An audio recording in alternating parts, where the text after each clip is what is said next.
Welcome to our series on getting into graduate school, where we will be exploring the process of preparing for and applying to graduate programs in psychology. Today we will be discussing the different graduate degrees and programs available to those with a bachelor's in psychology. Please feel free to pause the video and take notes as we go along. Because graduate programs are more specialized than undergraduate degrees, which degree is right for you will depend entirely on your professional goals.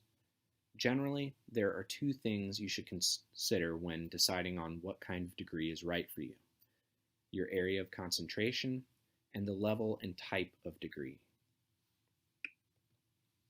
The field of psychology can be roughly divided into applied concentrations and experimental concentrations. Experimental concentrations engage in research meant to build our knowledge of how human psychology works, while those on the applied side take that knowledge and use it to solve real-world problems. For example, someone interested in discovering how human memory works might find a degree in experimental cognitive psychology, while someone more interested in treating mental illness would look for a degree in clinical psychology. Notice toward the bottom of both lists that some concentrations can be both applied and experimental.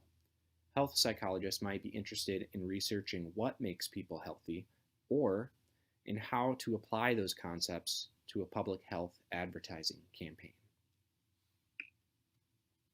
Degrees can vary in their level, or the length and extent of the training involved. These are some common degrees that you might have seen.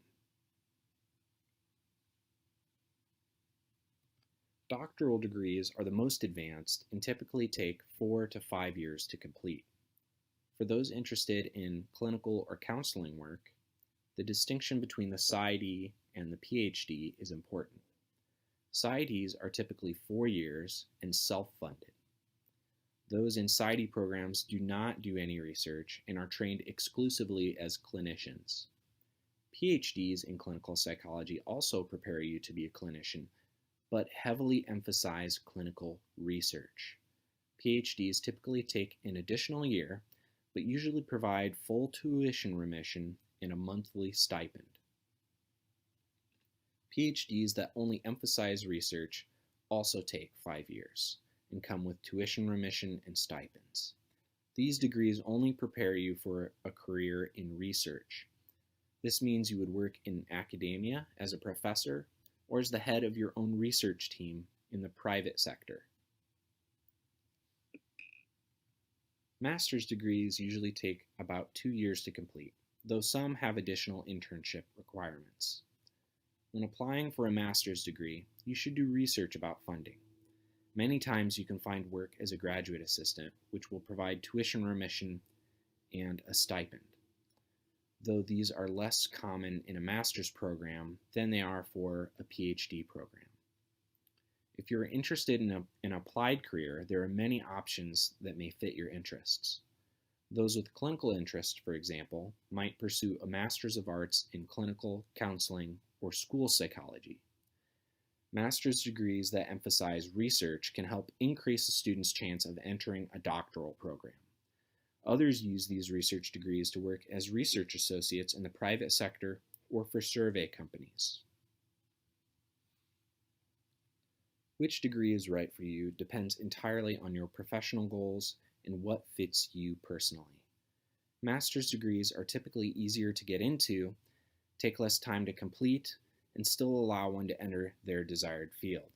However, the breadth of available positions is smaller and usually pay less than positions that require a doctoral degree.